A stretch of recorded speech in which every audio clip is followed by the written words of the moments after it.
Hey Scotty, did something materialize in the mail today? Oh my god, that's awesome! Let's unbox it! Hello everyone, I hope you're having a wonderful day. Today, Scotty and I are having a look at the final of the Doctor Who Commander decks. And yeah, it's been an interesting ride so far. In case you're new to this series, what we usually do is we go in depth into the decks proper. We have a look at each card and how they synergize with the commander and read them out and see overall how good the precon can be straight out of the box and how synergistic it is. And then we give you a score out of 10 at the end of the video to make you understand if it's worth buying or if it's gonna be very hard to upgrade the deck. And of course, we also give you opinions on the cards that we would keep or remove or kind of in the middle. So with that out of the way, thank you very much, Scotty, for that wonderful introduction. Today we are having a look at Blast from the Past.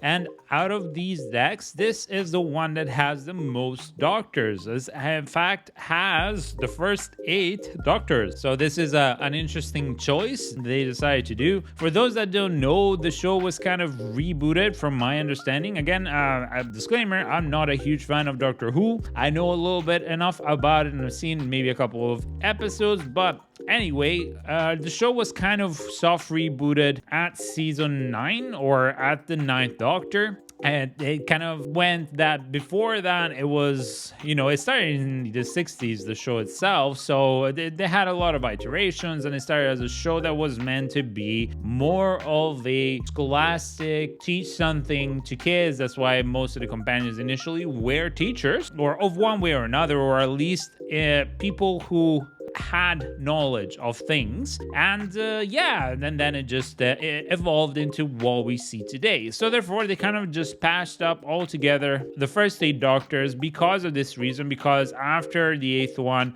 after the big war that destroyed the planet where the Time Lords were from, they decided to, well, basically give it a soft reboot, which is not really a reboot. They continue the story from there, but just kind of changed a lot of things. So anyway, Blast from the Past is a band colored deck. It is a very interesting deck. As usual with the Doctor's decks, the main commander is going to have 2 colors, and then the companion, which is also the general in this case, is going to have the 3rd color. So white is going to be the companion of the 4th Doctor. And other than that, let's have a look at the contents real quick. You get the 100 cards, of which 50 are new, and that's great because since Warhammer 40k, most of the commander decks have been with barely any new cards. They're all themed with the Doctor Who theme. So the illustrations for everything in here, even the reprints, is going to have the Doctor Who theme. You get the 10 PLANECHASE cards, they're new, 10 double-sided token cards, the planar die, the full Ash commander, the life wheel, the deck box, the strategy insert, the reference card, and also at the top, as you can see here, you get a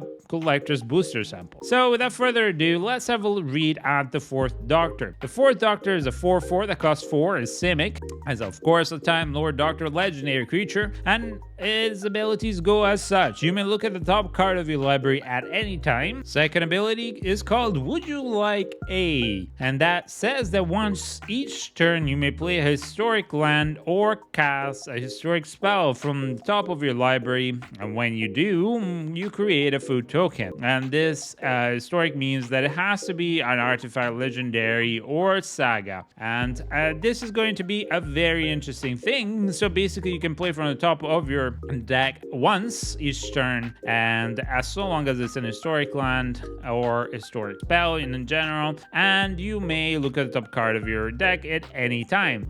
We'll see in more in depth of the things that you can do with us. Anyways, let's break into this wonderful box. So this is the last one we've reviewed already, all the other 3 ones, and I must say the first 2 Doctor decks, so the Timey-Wimey and the Paradox, are just, I don't know, they have so much potential, but they're just so discombobulated and not built with the idea of having a unified, strong precon. The idea is more fluff, flavor, and that's, I understand that that's more a nod to the huge fans, but the thing is, as a precon, if you're planning to, hey, win and maybe enjoy yourself and not have to upgrade them too much, I think so far the villain deck is the one that has the best precon so far overall. Now, let's see what's inside of here. So we get the planar die, which ran off, and this is the same die. I just realized like yesterday, it's the same die for all 4 decks. They didn't do it like in the March in the Machine, where each die had different colors and different face colors as well. Then you get the deck box, which as usual can hold a 100 cards deck unsleeved, but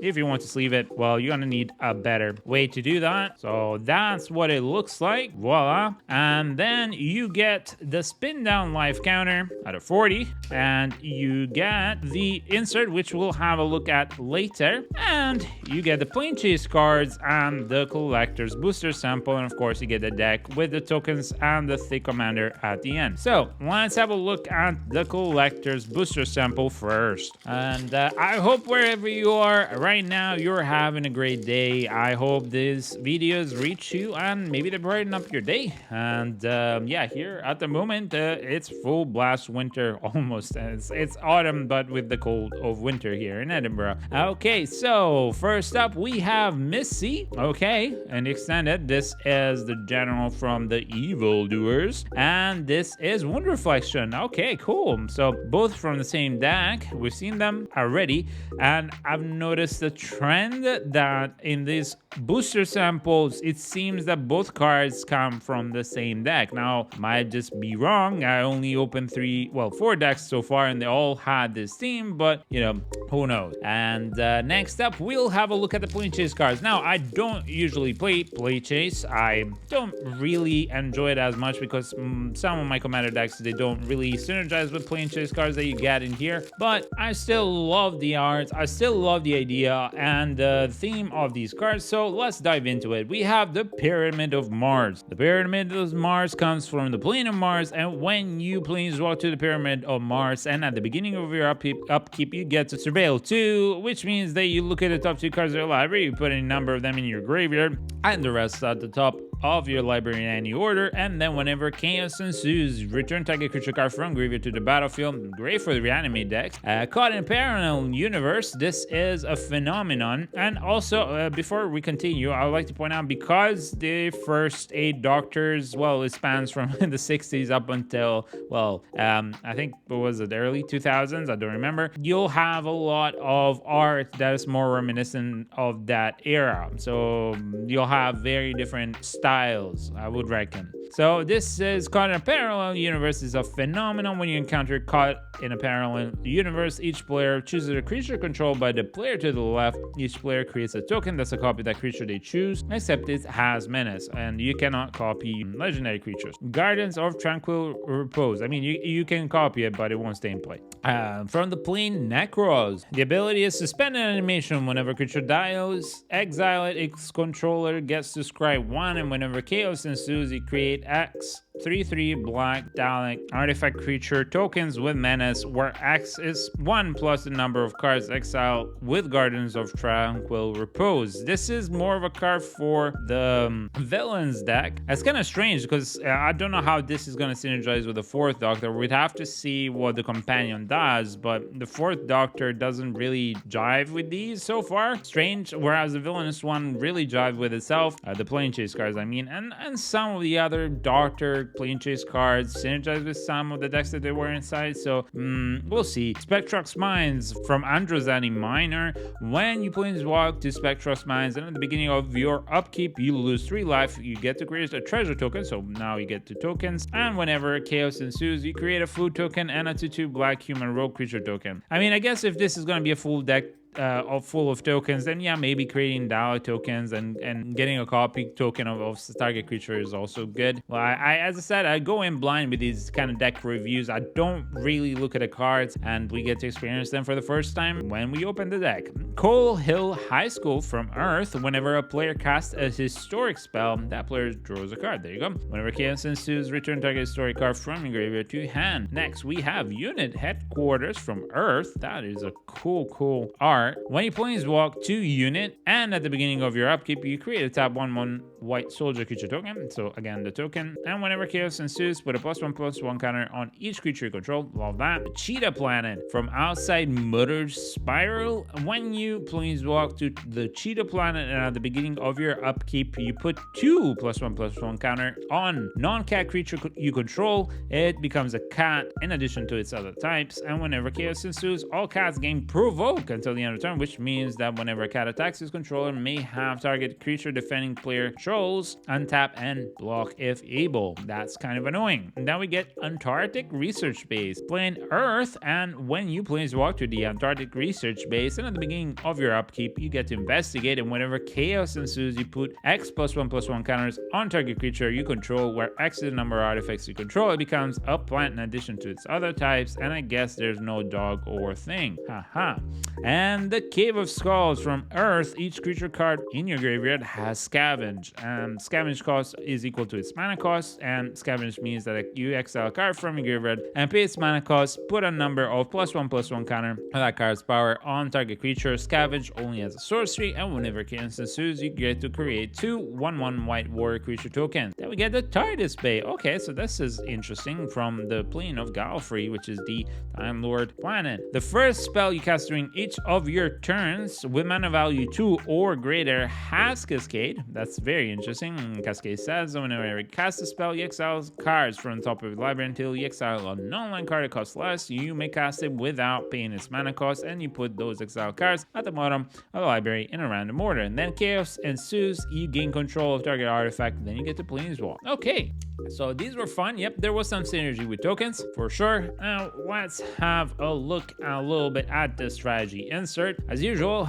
it's nice because they give you a little bit of an idea of how to play the deck if you've never started or ever played Commander as well. They give you the rules, how to play Planechase, so you can pause at any point if you want to read something. And then on the back, you get a little bit of fluff about the Commander and the General, so the 4th Doctor and Sarah Jane Smith. And of course, they also give you an idea about the magic colors. I really like these inserts. It's always nice. You get a little bit more lore, a little bit more of an idea of what you're playing, and just overall, I think they're a cool little thing. Next up, let's have a look at the deck proper. And here we go. So we'll put these aside for simplicity. Okay, so the 4th Doctor, we've had a look earlier, so let's have a bit of a more in-depth look. So the synergy seems to be with historic cards, which is great. So legendaries, artifacts, and sagas, that's always good. And yeah, it also allows you to look at the first card of your deck. So you don't have red, so there aren't a lot of cards that you can like exile it and play it, but at least it gives you some information, and then you can play or cast a historic card from the top of your library once each turn. So this is a bit annoying. It's very limiting compared to, for example, how Davros is or Missy, how strong those characters are translated in the card. So it's not overwhelmingly strong, and I must say that out of the other 2 Doctor Commanders that had a lot of very great potential and how good you could build a deck and how you could upgrade and how fun it could be, this is more of a, I don't want to like ruin it if you love this deck, great for it, but it seems a bit more underwhelming. You get to play an extra card each turn from the top of your deck, which is great, but that's it, and you get to create a food token. There's not a lot of synergy. I would reckon the synergy is going to be with the tokens maybe generated, but then again, it would have been nicer that if there are historic or land cards, you can just play them from the top of your library, not for free, but you can just play them. Then that would make this much better. Of course, you know, wishes are just that. And then we get to have a look at Sarah Jane Smith, which is the companion. It's a 2/1 that costs 2 and it's white, and it's a human detective legendary creature. Whenever you cast a historic spell, you get to investigate. This ability triggers only once each turn, again limiting why, like the Davros and the Missy are so much stronger, and then it's the Doctor's companion, so it's very limiting in ways. And I guess maybe in flavor it makes sense. Maybe the villains were much stronger, and you know, because Doctors were trying to get a leg up and defeat their villains, or well, the events that were happening with more intellect and subterfuge and all of that stuff rather than just raw power. And of course, humans are, usually their companions. That's maybe why they translate it like this, but it seems a little bit underwhelming. You get to basically create some food and clue tokens, which means that this deck is going to be centered around that. Funny enough, there are cards in some of the commander decks of the doctors that we've seen before that will synergize with that, and I wonder why they didn't put them in this deck more so than the other one. But anyway, then you have the thick doctor, and you have the following tokens: a food, treasure, a clue, copy, a mutant. That's really, really cool. Another mutant. Oh, an alien insect. That is really awesome. Another mutant, soldiers, and then you get the rules, insert, and a little bit of ads. Then we get more copy, mutant, alien salamander, an alien insect, a soldier, a human rogue. Ah, cool. And then a warrior from, I guess, the prehistoric age.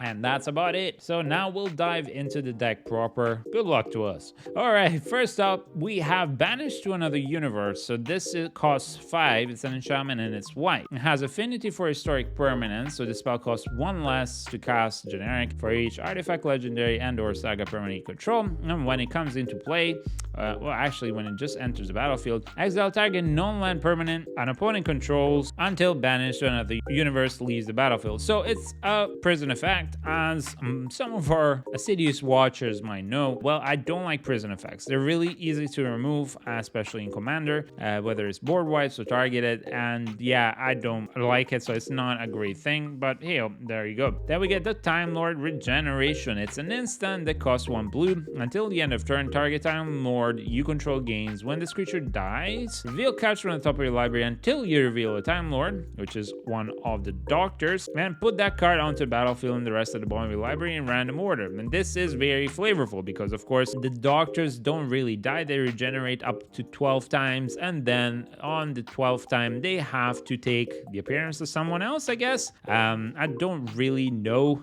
how that works. I've not seen that part of Doctor Who. Anyway, this is cool. You have a lot of doctors here, right? You have 8 doctors, 7 of which are in the deck proper, and this is going to go and fetch one of those, and it's an instant speed. So if your doctor is about to die, whatever doctor may be, you can go and fetch it. Then we get Displaced Dinosaurs, which is a 7/7 that costs 7. It's an uncommon. It's a creature dinosaur. As a historic permanent enters the battlefield on your controls, it becomes a 7/7 dinosaur in addition to its other types. This is amazing. Yes, this is expensive, but this is an amazing creature. So it's extremely synergistic. Yes, it will. Some of the cards, there might be some stronger creatures, but realistically, you turn Sarah Jane Smith into, or any other small legendary or anything that is an artifact or legendary, etc., into these huge monsters. So if you can ramp into this, then you're gonna have a great time. Then we get the Sonic Screwdriver, the one size fits all kind of thing. It's a great artifact that costs 3. It's a mana rock. It untaps, it scries, and also it makes your creatures unblockable. I like it. I love this addition. Then we get the TARDIS, which is more of a Planechase card. I'm not a huge fan of this. It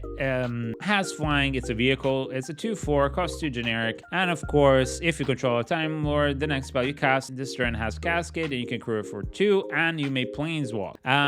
I think actually this is the only deck that maybe you might want to keep this in. It's not always that in other decks you're going to have your commander in play. I've been at pods where for whatever reason my commanders always get targeted and destroyed. So in this kind of situation, because you have a doctors to play in here, that allows you to then go above this. And of course there are more, I think, than just the 7 doctors, because there are some versions of the doctors maybe in this deck that are not the official ones, so there could be more than just 7. So this actually makes sense in the deck because you cascade, and you cascade more legendaries or overall historic spells, and that synergizes. So in this deck, I would actually say, why not keep it? Then we get Swords to Plowshares. Okay, that's cool. We haven't seen this one yet to date, or one of the best spot removals for creatures, and it's great to see it return. It's a shame that I hadn't seen it in other decks. Then we get Path to Exile. That's another great spot removal. Very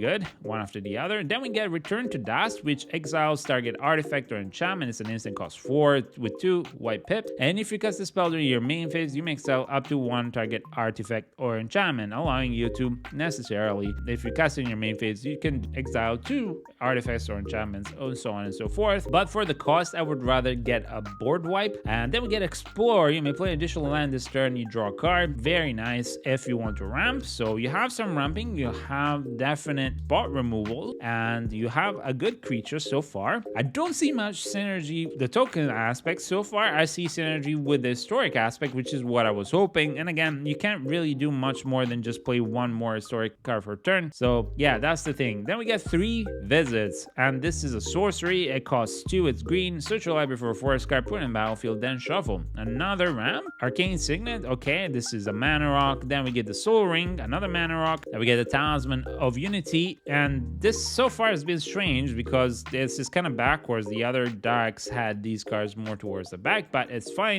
Then we get the Hero's Blade. It's an artifact equipment. It costs 2. Equipped creatures get plus 3 pros 2, and whenever a legendary creature enters the battlefield under your control, you may attach the Hero's Blade to it, and you can equip it for 4 in general. So it's quite decent, and again, it's an artifact, so it triggers the historic aspect. Then we get the Talisman of Progress. Very nice to see the Talisman reprinted. Then we get the Thought Vessel. Decent. And again, mana rocks. Mind Stone, another good mana rocks. Then we get the Thriving Isle. That's really strange. It seems like it's backwards. The Thriving Isle. It enters the battlefield tapped. It's okay. It's not great. Then we start to see some of the new cards. Now we have Romana Second. It's a 3/3 Time Lord Scientist. So this is another Time Lord. There you go. That can be targeted with a Time Lord Regeneration. It costs 4, has Vigilance, and it's white. And for 1 generic and tap it, you create a tap token that's a copy of target token that entered the battlefield this turn, and you can have it as a Doctor's Companion. And so maybe this one is even better than the main Sarah Jane Smith. In the end, you can move around the Doctor's Companions as necessary. Yeah, I think this is synergistic with the aspect of the token side. Hopefully, you will get some decent tokens interactions, because if you keep it to just historic spells and tokens, it should be fairly okay to be able to have a decent deck. Okay, next we have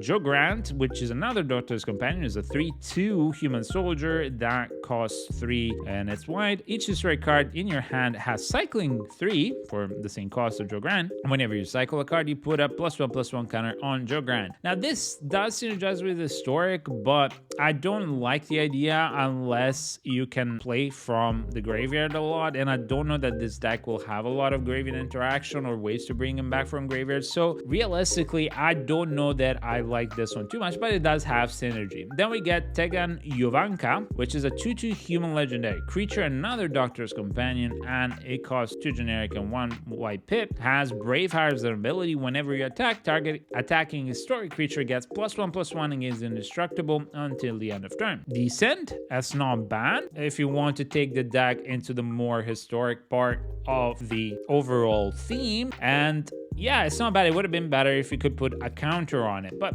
I understand. Then we get Barbara Wright, another Doctor's Companion. She's also white. It's a 1/3 human advisor. It costs 2. History teacher, as I was saying, you know, they were used to be teachers. Sagas you control have read ahead, which means that as it enters the battlefield, the saga, you choose a chapter to start with as many lore counters, and you can skip chapters, and they don't trigger those skip chapters. It's interesting. It depends on how many sagas you have and play. So basically, these past 3 have been synergizing with very specific aspects of the deck so far, and they're decent overall, but I would rather have a bit more of a narrow down. Let's see how it goes. Then we have another Doctor's Companion. It's a 2/3 Jan Chesterton. It costs 3. It's white. It's a science teacher. Each saga spell you cast has replicate. The replicate cost is equal to its mana cost. So whenever you cast that saga, you can copy it each time you paid its replicate cost. Copies of permanents enter the battlefield as tokens. So this is again synergistic for sagas. Maybe these two I can keep together. I'll see, because it depends on the amount of sagas you get in here. In the end, they are historic spells, but it's a very different way to take the deck from. Anyway, let's see. Then we have Perry Brown. That is a 2/3 that costs 4, and it's another Doctor's Companion. It's a human, and their first historic spell you cast each turn has Convoke. So the creatures you control help cast that spell, and for each creature you can tap it, and they add 1 generic mana or 1 mana of that creature's color to cast that spell. Now this is what I was expecting more as a companion to the Doctor, because this synergizes with the first historic spell being cast, right? Because the fourth Doctor allows you to cast each turn only once the first spell that's historic from the top of your deck, and with this you make it a convocable spell. So I think this so far is one of the better candidates for being the commander's companion, more so than Sarah, because I just haven't seen a lot of interaction with the tokens so far. Now we get Crisis of Conscience, which is a sorcery that costs 6. It has to choose 1, destroy all tokens, and destroy all non-land non-token permanents. So this is a great card for a token deck. It's a great wipe for a token deck. The problem is so far little to no token interaction. Then we get the Caves of Androzani, which is an enchantment saga that costs 4. It's white. It has 4 chapters. In the first chapter you put 2 stun counters on each of up to 2 target tap creatures. Remember, if they have stun counters, they don't untap, but when you untap them, you remove a stun counter. And then for the second and third chapter, for each non-saga permanent, you choose a counter on it, and you may put an additional counter of that kind on that permanent. So counters. So far, we haven't seen a lot of that. And then for the last step, search your library for a Doctor card, reveal it, put it in your hand, then shuffle.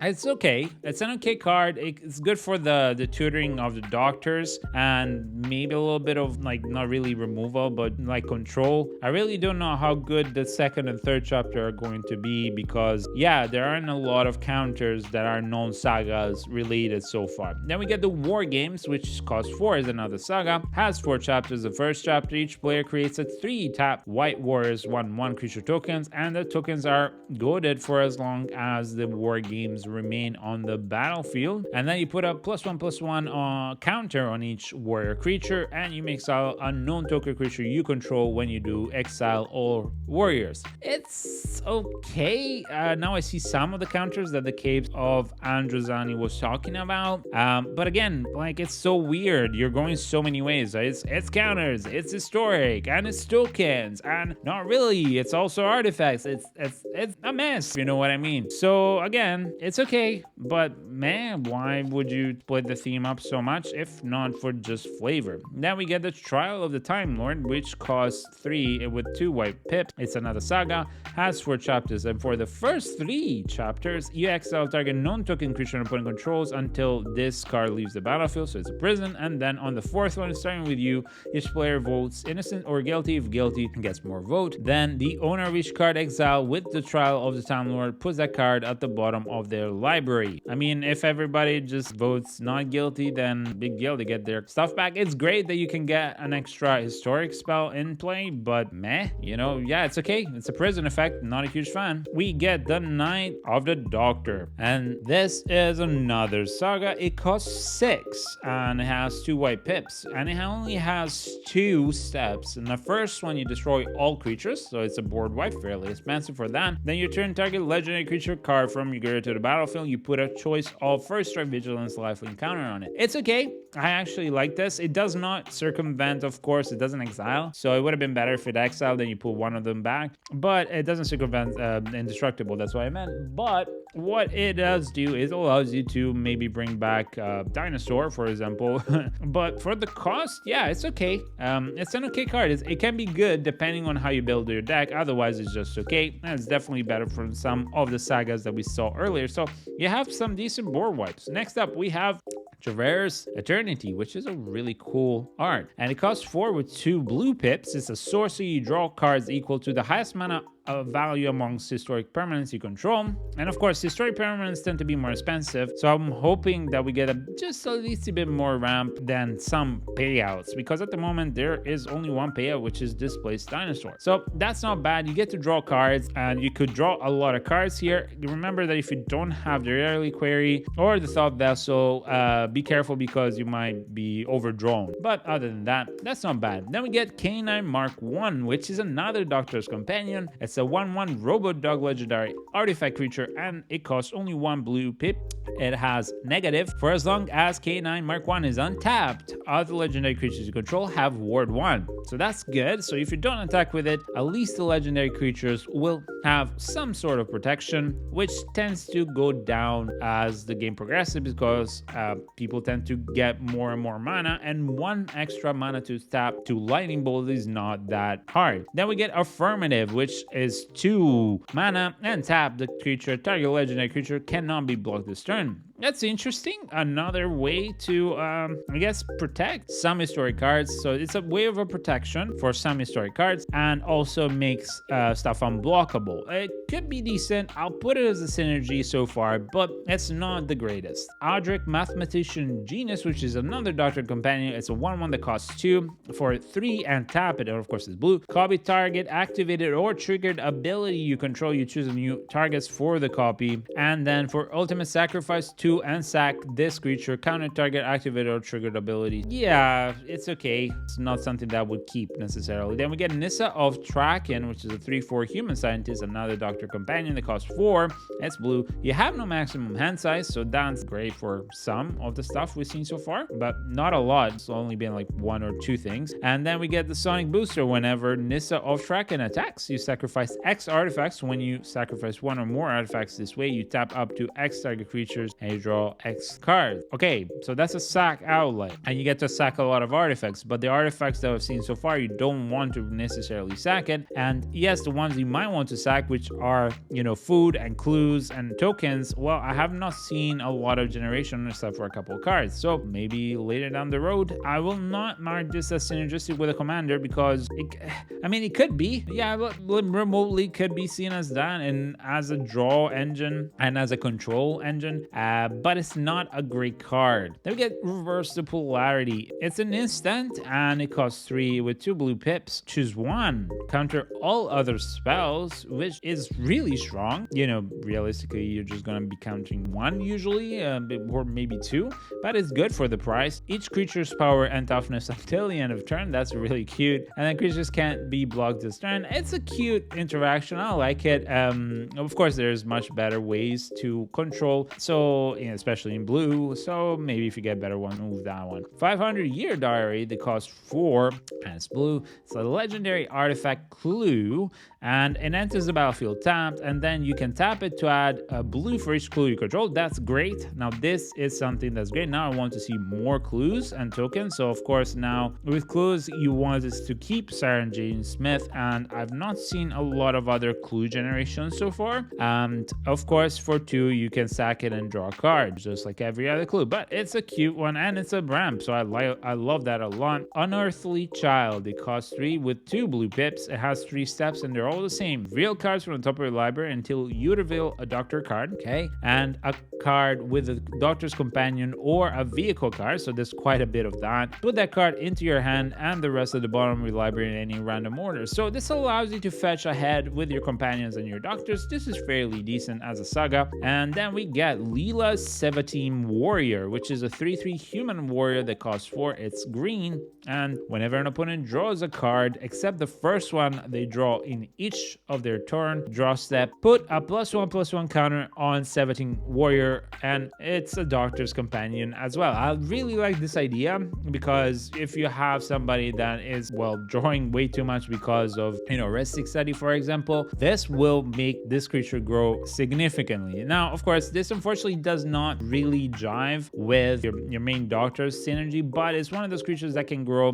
really big, because in Commander, you just overall tend to have a lot of extra draws. So even if it's done only 3 times in the whole game, it still becomes a 6/6. Then we get Ace Fearless Rebel. It's a 2/2 human rebel that costs 4. It's green, and it has Doctor's Companion, and it's Nitro 9. Whenever Ace Fearless Rebel attacks, you may sacrifice an artifact, so one of the clues generated. And again, I'm hoping that they find a little bit more to generate clues, but I get it that, you know, Sarah Jane Smith can easily be put into play because she only costs 2. Same thing for the 4th Doctor, you can relatively put them into play real quick, but the idea is still you'd want to have some extra just in case so you don't burn out Sarah on the commander attacks, and same thing for the Doctor. But I understand that those are going to be your main engines, so yeah, let's continue. So whenever it attacks, you can sacrifice an artifact, and when you do, you get to put a +1/+1 counter on the Fearless Rebel, which interacts with the saga that I spoke about before, and then it fights up to 1 target creature defending player controls. So this is very nice, and it's also very scary because you are realistically, you can attack, then it fights, and then you can still be blocked. It's an interesting one. I don't know, I guess you can see this as a synergy because, yep, you sack those artifacts. Then we get Susan Foreman, which is a 1/1 Time Lord, costs 2, and if you would planeswalk instead, look at the top 2 cards of your planner deck, put 1 at the bottom of your planner deck and 1 on the top, then planeswalk, and then you can tap it to have 1 green as a Doctor's Companion. So Planechase, but if you don't, it's just useless because it's kind of like a Llanowar elf that's a bit more expensive. Not that great. Next up, we have the 5 Doctors. It's a sorcery that costs 6 and it's green, has kicker 5. You may pay another 5 as you cast a spell, generic, and search your library and or graveyard for up to 5 Doctor cards. Reveal them, put them in your hand. If you search your library this way, you shuffle. If this spell was kicked, put those cards in the battlefield instead and putting them in your hand. Now, I like this because you get to tutor 5 Doctors, and if you have a lot of mana, which could happen with, you know, some extra ramping from this side maybe, or, you know, there's green, so green is always a good ramper. Yeah, you could definitely play those Doctors as well. So this I actually like, and it's not that expensive if you think about it, that you get to tutor 5 for, well, just 1 more. So I really like it. I do like this a lot in this deck, of course, because there are quite a few Time Lord Doctors. Now, granted, the Doctors are only Time Lord Doctors. It won't be Time Lord like Susan Foreman, right? Okay, next up we have Jamie McCrimmon, which is a 2/2 human warrior that costs 3. It's green, has trample. When you cast a destroy spell, Jamie gets +X until the end of turn, where X is the spell's mana value. This is good. I like this one. It can grow really big, and it has trample, so that's always very good. Then we get the Sea Devils, costs 3, and it's a saga, green. It has 3 steps. In the first 2, you create a 2/2 salamander token with Island Walk, which can be really annoying. And then for the 3rd step, until the end of turn, whenever salamander deals combat damage to a player, deals damage to target player to target creature that player controls. So this could be really annoying. It's nothing groundbreaking. You can make it unblockable with the Sonic Screwdriver, but it's not bad. Then we get the City of Death, which is another wonderful saga, and costs 3. It's green, and it has Grantolo 6 steps. And for the first one, you get to create a treasure token, which is this like Mona Lisa, I guess. This is like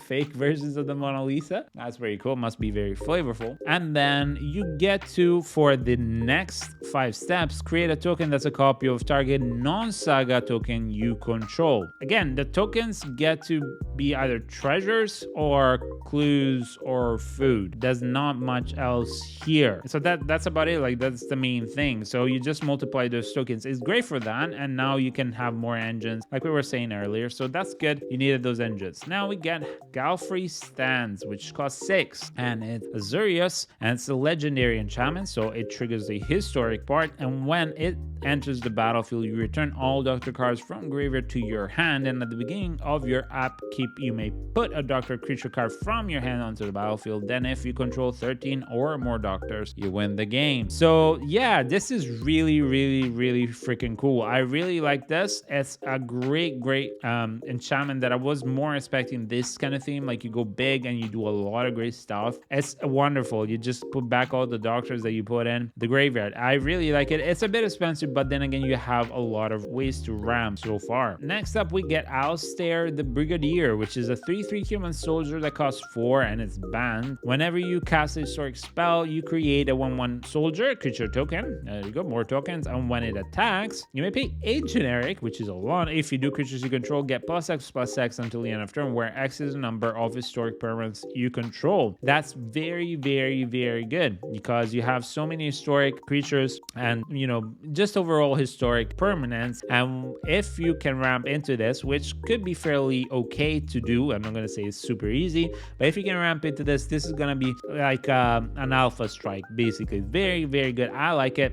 And it does synergize with the commander. Next up, we get the first doctor. Now we get to see one of the doctors. It's a 2/2 Time Lord Doctor, and it costs 3 with Azurius. When it enters the battlefield, search your library and or graveyard for a card named TARDIS, and you reveal it, put it in your hand. If you search your library this way, you get to shuffle. Whenever you cast a spell with Cascade, which is the fourth doctor, you put a +1/+1 counter on target artifact or creature. I really like this. Now, this is very synergistic, and you really want this kind of doctor. You want to fetch him as soon as possible because it's going to synergize so well with your deck. This is very good. Now we get the second doctor. Okay, so now we get the doctors. So it's a 2/4 Time Lord Doctor. It costs 4 and it's also Azurius. And players have no maximum hand size. Great. And then his second ability, how civil of you. At the beginning of your end step, each player may draw a card. And then each opponent who does can't attack you or permanents you control during their next turn.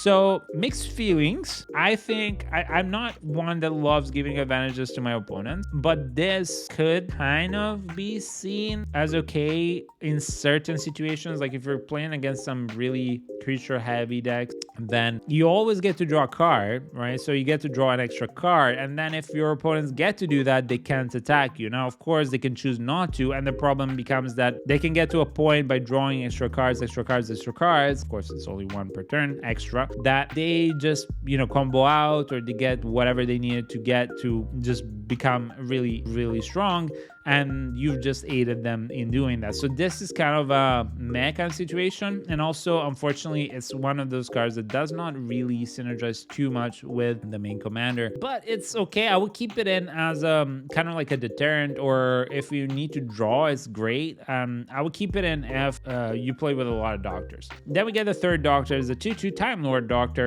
and it costs 4, and it's Simic. It has trample, and the doctor gets +1/+1 for each token you control. Very good in this deck. And when it enters the battlefield, you create a choice of a clue token, food token, or a treasure token. I wonder if they have that. I don't remember that artifact creature that whenever you create one of these 3, then you get to create all 3, because that will be very, very, very good in this deck. Anyway, very synergistic. I love it. Now we get the fifth doctor. That's a 2/2 Time Lord Doctor. Costs 4 with Azurius, and it's Peaceful Coexistence. At the beginning of your end step, you put a +1/+1 counter on each creature you control that did not attack or enter the battlefield this turn. Untap those creatures. I like this. You get, if you have any ability creatures, you get to untap and put a counter on it, or if you kept some defensive creatures, you get to buff them. It's decent. It's a +1/+1 counter, which can go with that one saga that we spoke about, but overall it does not synergize too strongly on the deck, but it's decent and it's good defensive thing. The sixth doctor is next up. Is a 3/3 Time Lord Doctor. It costs 6. Okay, sixth doctor costs 6.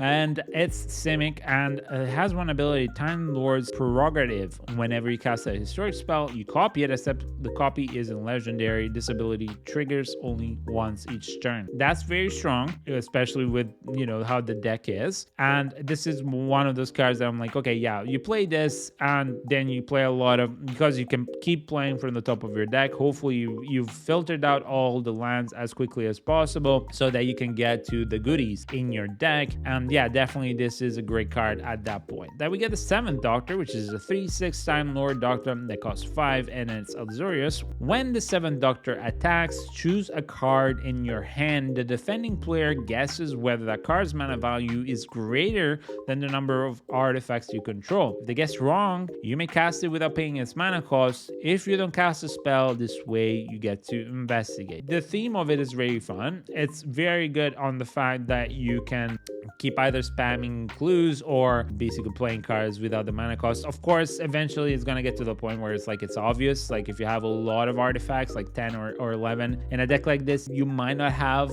something that's more expensive than that. But the problem that one thing I don't like about the first part of this ability is that you get to show your card, right? And that's kind of annoying, but it could be good, and it's another generator for those tokens that can then be used to do other things. So if you just do it that way, yeah, it's not bad. Again, mindful that you're going to be showing your hand, or at least the card. The 8th Doctor is up next. Is a 4/4 Time Lord Doctor, another 6-coster. This is Azurius, and when it enters the battlefield, you get to mill 3 cards. Okay, then once during each of your turns, you may play a historic land or cast a historic permanent spell from graveyard. So that's where the other card that we're talking about that puts into graveyard can come into play and synergize with this. If you do against, if this permanent would leave the battlefield, exile it instead of putting it anywhere else. I like this quite a lot. This is very, very strong, so it could be very interesting. So far, the deck is great. You have a lot of synergy with historic, but I'd rather have a bit more payouts. And this is a decent payout, but not necessarily a payout like the dinosaur. Like you need to have something like the Alpha Strike that we're talking about, or something like, okay, now I've built up my army, now I've built up my tokens, I'm here, I'm ready, let's do something with them. And instead of just having some small creatures that become a little bit larger singularly, you know, like something that's more impactful that can affect the board or be a threat to all of your opponents. Then we get Resin Menoptera Leader, which is a 0/0 alien scout that costs 2 green pips, 1 white pip, and X, and it has flying. When it enters the battlefield, it enters the battlefield with X +1/+1 counters on it, and when it enters the battlefield, you create X 1/1 green and white alien and 6 creatures tokens with flying, and whenever you attack with 1 or more insects, put a +1/+1 counter on each of them. And this is the one that I was talking about. There you go. Without even knowing that this was coming up, this is stuff that I was talking about. You want something like, okay, I have all the mana, I've built it up, now I can finally play something that's really, really good. Now, of course, this does not synergize with the Doctor necessarily, but this is a good card, and overall as to why I was playing it earlier. Sergeant John Benton, this is a 2/4 that costs 3, and Lesnia has trample and haste, share intelligence. Whenever it deals combat damage to a player, you and that player each draw that many cards. Nope, it can be very, very, very strong. Yeah, if you grow it to 7 or 8 or 9 or 10 or whatever, yeah, the player can draw 10 cards, and then they have to figure out what to do with it. But again, it's a huge, huge draw, and no, thank you very much. I'd rather not. Then we get the Curse of Fenric. It costs 4, and it's Selesnya, and has 3 steps. It's a saga, and for the first step, for each player, destroy up to 1 target creature that player controls. For each creature destroyed this way, its controller creates a 3/3 green mutant creature token with that dodge. So basically, you get to trade in, well, kind of like a beast transformation, right? And then for the second step, target non-token creature becomes a 6/6 legendary horror creature named Fenric and loses all other abilities. So you can either downgrade an extremely powerful creature by, well, it's not really a downgrade, but you know, you've done it like 3 times basically, and now you get to either upgrade one creature on your side or downgrade another one. Let's say it's an 11/11 or something that's like broken on the abilities, at least that works. And then target mutant fights another target creature named Fenric. So it's okay. It's an intelligent way to remove stuff out of the board. I like this. I like it better than Prison, and that's a better effect, and it also synergizes with the deck as a whole, because yeah, prisons can be removed, but these just become destroyed and transformed, kind of, right? Next up, we have Duggan Private Detective, which is a human detective that is star, and it costs 4 with Simic, and Duggan's power and toughness are each equal to the number of cards in your hand. So there are a few cards that allow you to draw quite a bit, and when it enters the battlefield, or attack, investigate. And then the most important punch in history is his other ability for 2 with the green. You tap it, Duggan deals damage equal to twice his power to another target creature. Activate only once. Okay, so You get, I guess this is very flavorful. You get to punch out one creature once, and that's about it. Otherwise, his power and toughness are equal to you drawing cards. Great that you have those clue tokens that you can draw, but of course, those ones you might want to use them more for synergies. So it's kind of meh. It could be good, it could be okay, depending on how you build the deck. I'll put it here because it does not synergize too strongly with our commander and our general. Then we get Bessie, the Doctor's Roadster. Okay, so the Doctor had a car as well. Cool. That's a 3/4 vehicle that costs 2 generic, has haste, and whenever it attacks another target legendary creature can't be blocked this turn, and it cruises for 2. Very easy, very nice, simple, and it just overall synergizes with the deck. I like it. And then we get the Ace's Baseball Bat. It costs 2 generic. It's a legendary equipment. You can equip it for 3, or you can equip it to a legendary creature for 1. Equipped creature gets +3/+0, and as long as the equipped creature is attacking, it has first strike and must be blocked by a Dalek Fable. That's cool. I like this theme. I really like this because I think this is going to be really good. It only costs 1 to equip to most of your deck, right? Basically, yeah. And then on top of that, it gets first strike whenever it attacks, making it super strong because you have a 7/7 or an 8/8 or even a 6/6 with a first strike. Is going to be really, really strong, and it has to be blocked by Dalek. So if you're playing against one of the Dalek decks, then great. If not, hell. And so overall, it's a great little thing, and again, it's synergizing with the deck. Then we get the Galfrey Council Chamber, and this actually really synergizes with our deck even more so than the all other 3 decks. So this one very, very good in this deck. Then we get the Day of Destiny, costs 4. It's a legendary enchantment. Legendary creatures you control get +2/+2. Very good. I was talking about Anthem effects. There you go. There you go. I like this quite a lot. So this is definitely something that you want in this deck, and there you go. Now it's starting to ramp up a little bit. Then we get the Heroic Intervention. This is a classic. It gets you an instant that costs only 2. It's green. Parents you control gain hexproof and indestructible until the end of turn. Very, very nice. Great to see a reprint here. Then we get Time Wipe. Okay, this is a sorcery that costs 5. It's Azurius with 2 white pips and a blue. Return target creature you control to its owner's hand and then destroy all creatures. Another board wipe. Very, very good. And it's not too expensive either, and it saves one of your creatures. I really like that. Then we get the Hero's Podium. 5 generic, legendary artifact. Each legendary creature you control gets +1/+1 for each other legendary creature you control. Wow, huge ramp up here. That's really, really good. This is the standard or banner, whatever it was. So this is insanely good for legendary creatures. And of course, you have so many. Like, you basically most of your creatures are legendary creatures. And then and it's a legendary artifact on top, but it doesn't really matter. For X and tap it, look at the top X cards of your library. Reveal a legendary creature card from among them, put it onto your hand, put the rest at the bottom of your library in a random order. Really like this. It even allows you to fetch from the top of your library. Just overall great. And if you clone it with one of those, clone an artifact or a permanent, then this becomes even more insane. So absolutely very good. Then we get the Translator Clock Tower, which we saw already. It's a legendary land. You tap to add 1 blue and put a time counter, and then whenever you have 12 time counters, tap 2 and tap it, remove them all, and then you time twist. It's okay in this deck. It's definitely okay. Twice Upon a Time, we've seen this before. It costs 6. It's a blue spell with 2 blue pips. It's a sorcery adventure. Both sides are sorceries. On the left side, you get the Unlikely Meeting, which only costs 3 and it's blue. Sorcery. Search your library for a doctor card, reveal it, put it into your hand and shuffle, which you have 7 of. And then on the right, you cast this spell if you control 2 or more doctors, which very likely to happen in this one compared to the other one. Take an extra turn after this one. You exile Twice Upon a Time. And if you ramp correctly into this deck, like for example, if you can create more treasure tokens with other stuff, this stuff can be very good and synergizes overall with everything. Yeah, I like it better in this deck for sure than the other one. Then we get Port Town. Okay, so this is where you reveal one of those lands. Exotic Orchard, a classic. Temple of Enlightenment.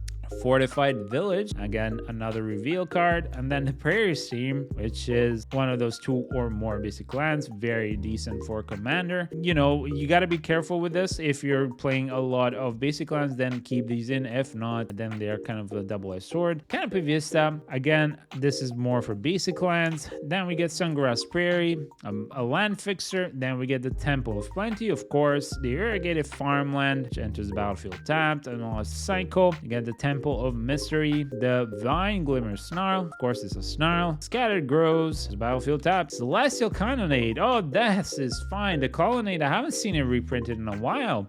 Beautiful art, by the way. So this is a classic and enters the battlefield tap. So they reprinted the whole entire cycle of these lands. I'm so happy that they did, at least most of them anyway.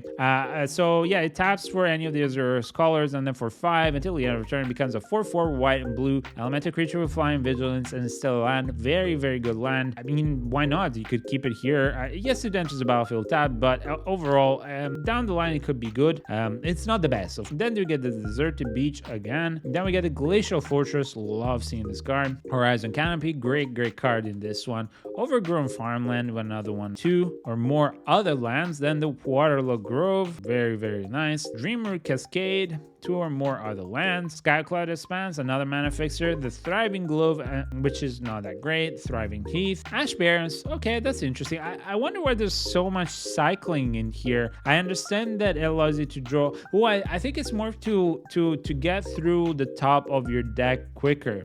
Because yeah, you can't really, you can bowl a Citadel or other stuff like that Black has. So I guess this is how you cycle through the top of your deck. That's not bad.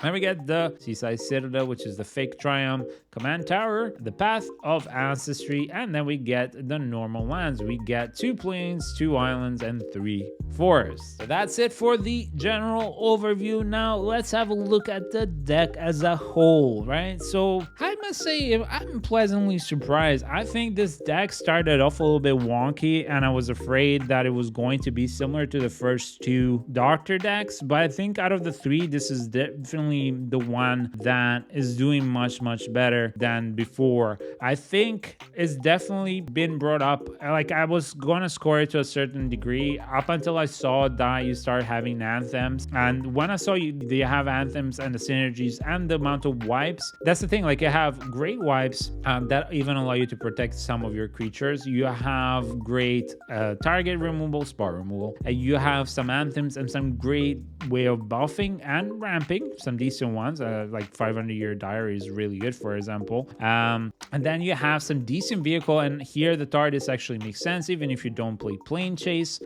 The land base is decent. As I said, this land base in these decks is a mile above the land base that you would see in the previous commander decks that have been spawned in the past year or year and a half, or so on and forth. You have some protection spells. You have a lot of synergy with the legendary cards that you have in here, and some synergy with the ones that not necessarily synergize too much with the deck. And again, you can always replace those. I think the biggest kind of lower letdown, it's not great, is the commander and the main general, which can be swapped. The general and the commander, you can swap them, but we always review them as they come out of the box as a precon, right? And you play with this, then you can just change it up. But as a precon with these, it's fairly, let's say, slowish. I wish you could ramp up a little bit more, either the token generation or a little bit more how many spells that are stored that you can cast from the top of your deck, or ramp into them or something like that. It's fairly sluggish,